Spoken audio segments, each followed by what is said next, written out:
What do we do at Juniper Networks to reduce the power usage in your routing devices? Give me 10 minutes and I will tell you everything.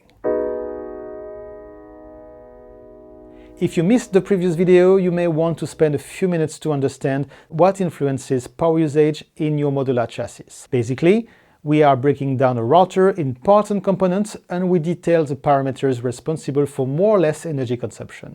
In this one, we'll go over a list of features designed to reduce this usage. Some of them are enabled by default, some others through configuration, but let's be very clear. Not all these features are available on all the routers. We are working now and will continue working on it in 2025 to align the support of these different functionalities across the routing portfolio. That means MX, PTX, and ACX700 routers. But depending on some product specificities, it may happen that some features just cannot be implemented. And particularly, you should not expect an implementation on products released 10 years ago. If you want to know what exactly is supported today on your router and what may come in the roadmap, please reach out to your account team and we'll discuss with them. Now let's come back to the abstracted view of the router introduced in the previous video, and we'll progress from left to right, starting from the optical cages and the WAN SerDes. The first feature I'm starting with may appear obvious to everybody, but believe me, it's not so simple and it's not implemented everywhere. When an interface is not populated by a pluggable optic, you want to make sure the WAN SerDes connecting the cage to the port group or port macro of your PFE are all shut down. And by the way, quick note aside, we will use the term shutdown to simplify the discussion. Let's consider it is a low power mode, but for simplicity's sake, we will just keep shutdown. From a final user perspective, it makes no difference. So empty ports, all WAN SerDes used to connect it to the PFE should be shut down. That's also valid if you have a reverse gearbox or retimer between the cage and the PFE. On both sides of the PHY, the SerDes mapped to the port should be shut down. No reason to use power for a port not delivering any kind of service. But we can go one step further. In many occasions, we may want to shut down a port populated by an optical module. For example, during low traffic moments of the day, you could disable members of a link aggregation between two routers. So we need a mechanism that will offer the best possible power saving, and that's the job of the unused configuration.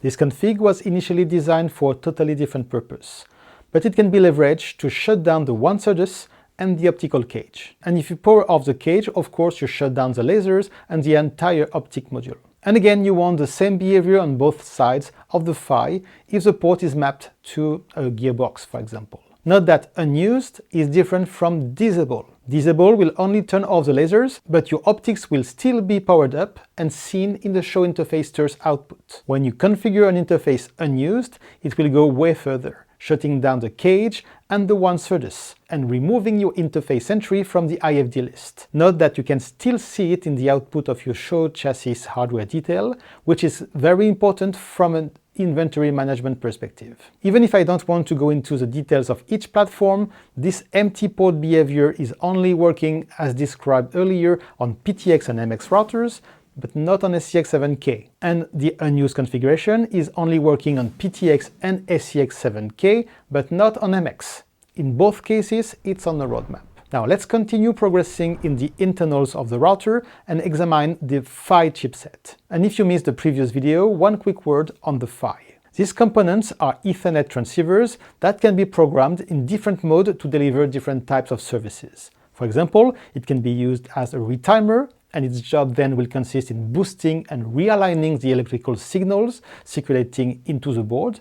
It will help when you have long traces or when you have a connector that creates electromagnetic perturbation. So retimers are needed for signal integrity if you want. And in other configuration, a PHY can be used to create a larger fan-out and increase the port density of your routing device. For example, in reverse gearbox mode, we are converting 50 gig SerDes on the PFE side into twice 25 gig SerDes on the interface side. The conversion includes the re-encoding from PAM4 to NRZ and different error correction on each side. If your PHY is mapped to ports that are all empty or configured unused, you want your PHY to be automatically shut down.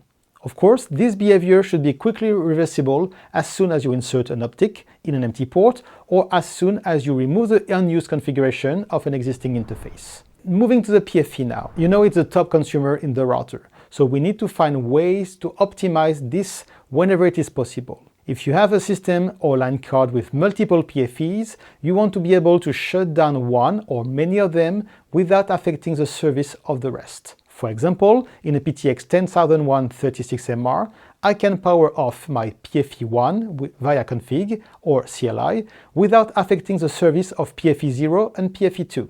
If I turn off two PFEs in the system, I will save more than 320 watts on these ASICs only. Of course, the ports and files mapped to it will be shut down too if that's not already done, and that will represent even more energy savings. We publish tech post articles on this topic, and you can find the link in the description below. And now you see me coming.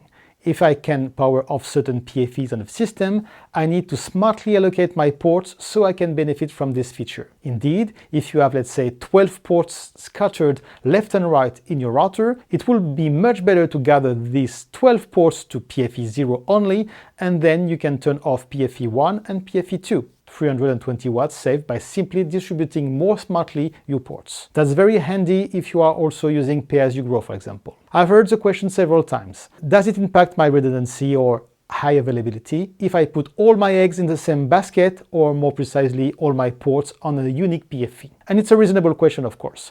But you have to ask yourself the following. Are you populating your optics today based on the mapping of the interface to the PFE? A distribution of the ports on a different line card is very common, and of course it's a best practice. But a distribution of the ports on PFE specifically is much less frequent.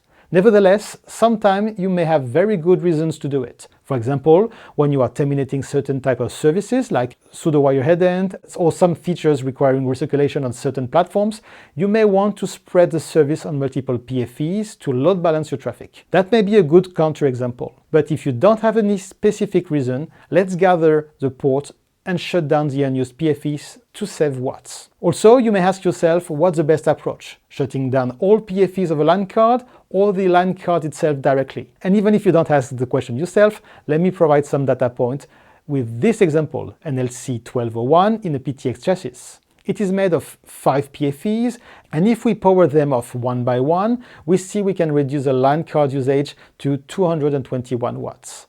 Which is indeed 221 watts more than an FPC entirely off. The benefits of the PFE shutdown approach is first the granularity, of course. But more interesting, I think, it will be the time to restore the traffic. A PFE can be restarted and operational in less than a minute. So it will take much less time than restarting the line card entirely. Of course, if the router is made of a single PFE, nothing much can be done. Well, that's not entirely true. In our latest router, the PTX 10002 36QDD, we have a single Express 5 chipset, but inside this ASIC we have two chiplets connected back to back. We call them BX0 and BX1, and it's possible to turn off one of the two. It's based on the same logic we detailed above. And here again, we can save around 150 watts. So you just need to place your port smartly, so they only use one of the remaining chiplets. And talking about Express 5, there are also other ways to save energy in this forwarding engine.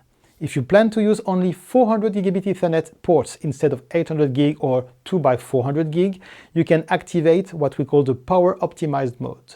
That's a configuration you commit on a PTX 10002 36QDD when it is equipped with 3000 watts power supply modules. Or it is activated by default if you use the 2200 watts PSMs.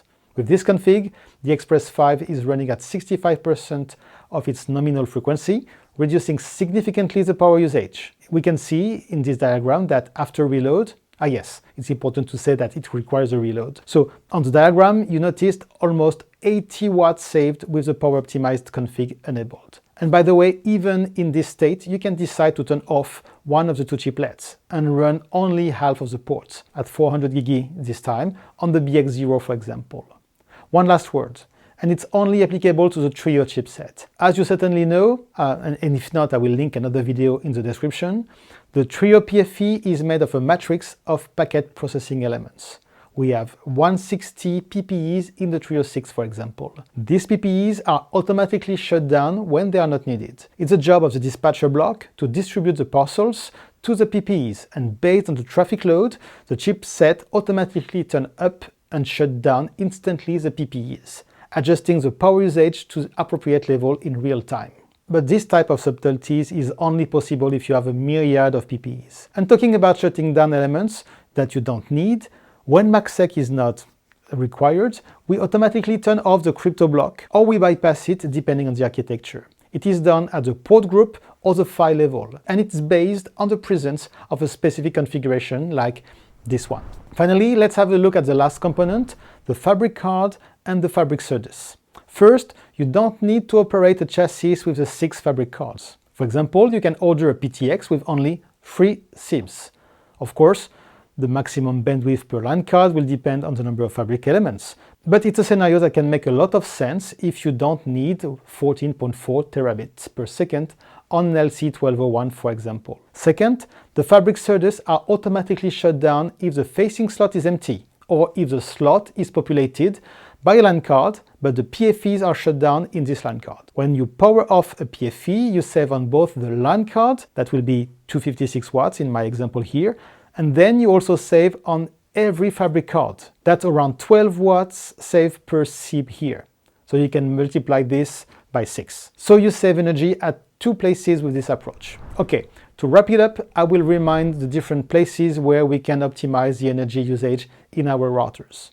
If the port is empty, or if you configure manually the port unused, you will power off the optical cage and the WAN SerDes. If all ports are mapped to a PHY, the PHY will automatically be shut down, and then you want to manually power off your PFEs. In the roadmap, we will have the capability to make this behavior automatic. When the PFEs are down, it will trigger the shutdown of the fabric SerDes too. If you don't use encryption, the system will automatically power off the blocks responsible for the task. It's a chain of cascading effects, and you can manually influence it with the unused configuration of your port. You can imagine, for example, to strategically position certain members of your link aggregation to a specific PFE, and at night, or at least when the traffic is low, you can configure those ports unused and power off the PFE. We offer that granularity and we want to save energy whenever it's possible. Again, not all platforms support these features. Some do, some will, but some just can't. So contact us to discuss your specific case.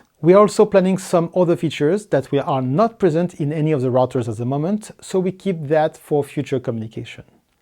I hope it was useful. Thanks for your time and see you in the next one.